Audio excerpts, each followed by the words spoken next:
I was in the Z-Man live stream. They were showcasing their new products for iCast. They were talking about the new chatterbaits.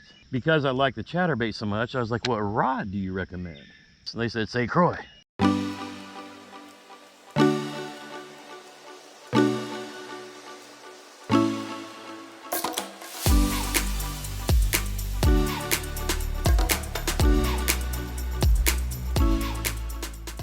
What's up, everybody, and welcome to the channel. Hey, if you're brand new to fishing, looking for a refresher course, or just out for some tips, tricks, product reviews, you've come to the right spot.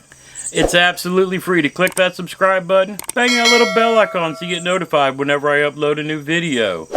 Hey, I've been off the water for the last 5 years, working on career goals, finishing up a master's degree, but this year, 2020, drove me back outside.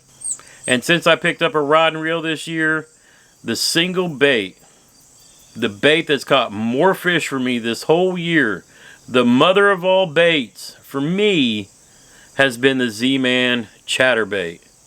This thing has been phenomenal. But it wasn't always perfect. I had some issues with hookups every now and then. And well, let's hit the water and we'll talk about it. I was in a live stream that Z-Man was doing after iCast.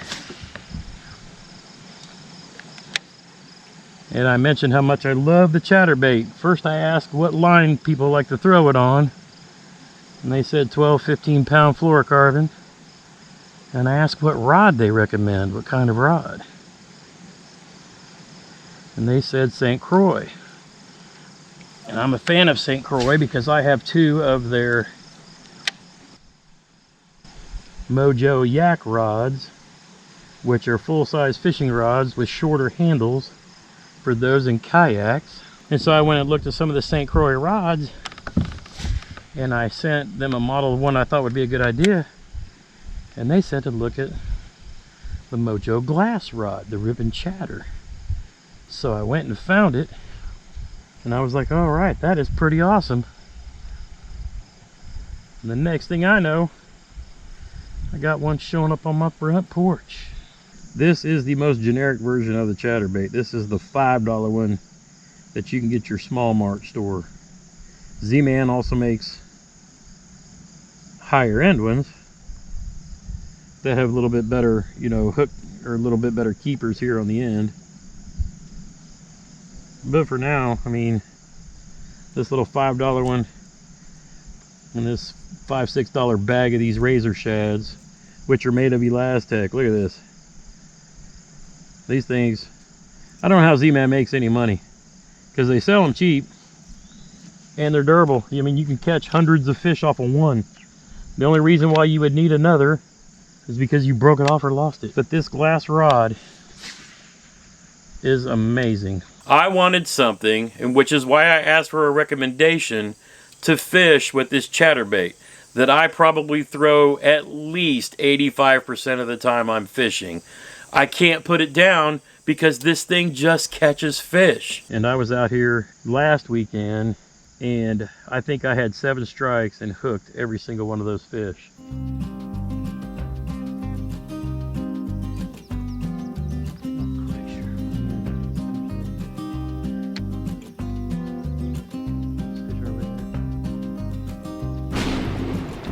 There we go.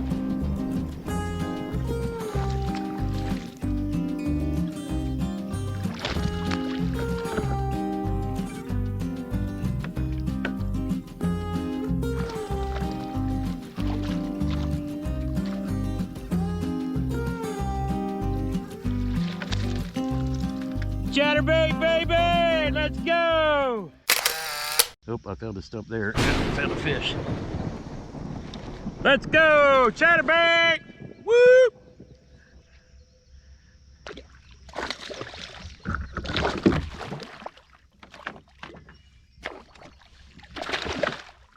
Get in my net! Woo! Bump a stump, catch a fish. I saw the red pickup truck. I thought Mike was gonna come down. There we go again, dude. That's a better fish. That is a better fish. You come to me. chatterbait again. I like it a lot. Now the biggest one I broke off. Yeah, that big fish is up here somewhere.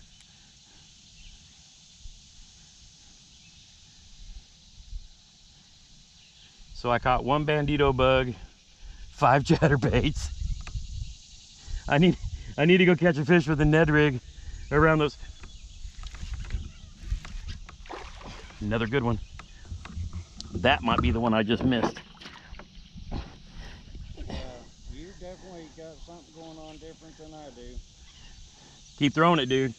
You got it, you got it. No! Oh, he got in my propeller and broke me off. No, that was a good fish. Damn it, I felt it bump below. Oh, that was a good damn fish. Oh, oh no. So following Z-Man's recommendation of a St. Croix's glass rod, I ended up with this beautiful St. Croix Mojo bass glass rod they call the Rippin' Chatter. It's a 7'2", heavy power, moderate action rod. So when we're talking heavy power, we're talking about the bottom third of this rod. It's really meant and built like a flipping rod to be able to horse those fish out of the grass that we could be ripping that rattle trap or that chatterbait through. And then when we're talking about the moderate action, we're actually talking about down here at the end, the tip of it, the little more flexibility. That gives us a little bit better control and accuracy when we're talking about throwing those chatterbaits. Now when we're talking about glass rods, it's really meant for sensitivity so that you can feel that bite.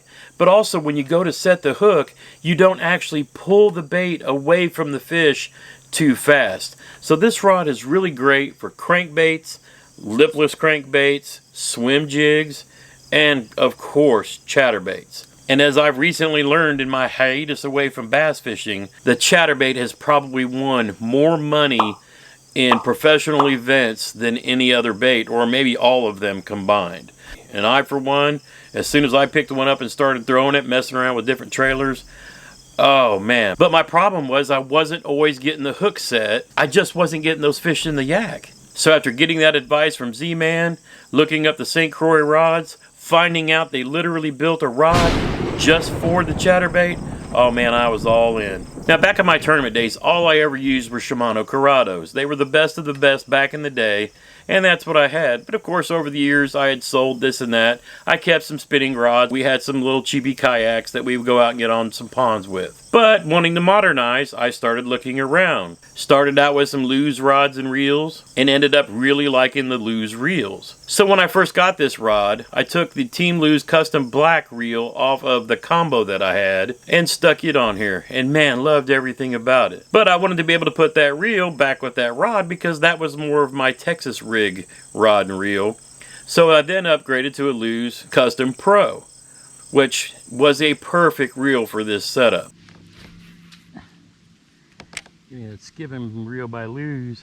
Look at that, I skipped it in there and it worked.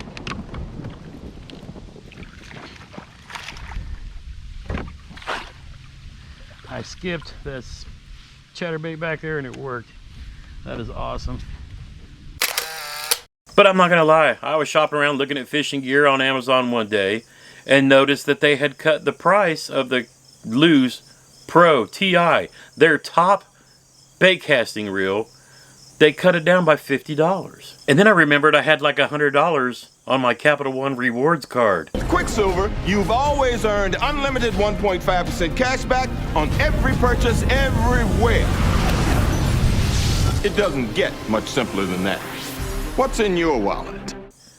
And I was like, wait, you're telling me I can get a Lew's Pro TI for $150 off? Well, oh, and it's purple. That matches the purple in my Mojo. So yeah, I ended up taking advantage of getting the Lew's Pro TI to make this my perfect chatterbait combo. Threw on some 15-pound Seagar Invisix fluorocarbon, and this is my dream rod and reel. Now obviously everybody can't afford to spend $350 or even $200 on a reel just for a combo.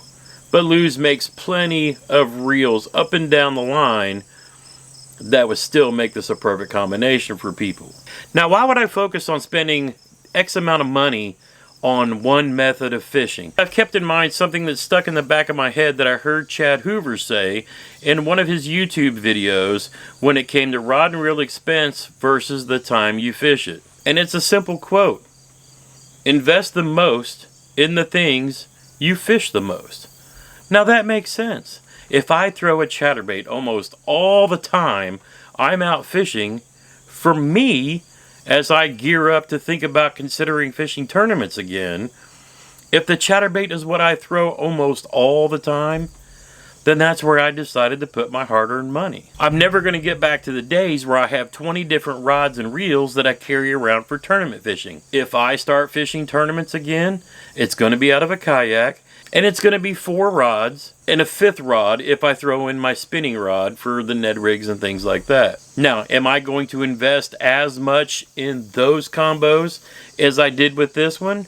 No, because I don't throw them that much. Now, one thing I have decided to do when it comes to standardizing and maybe preparing for future kayak tournaments is to standardize with St. Croix rods and Lew's reels. All of the rods that I have for my kayak are the St. Croix Mojo Yak series, except for this Mojo Glass Bass.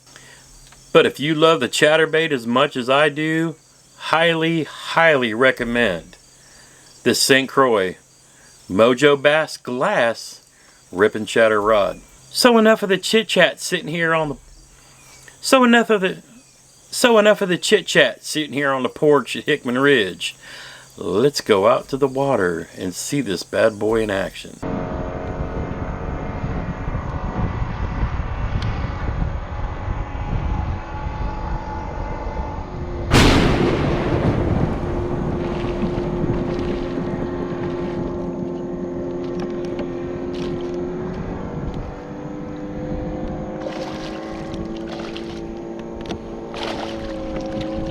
Come here.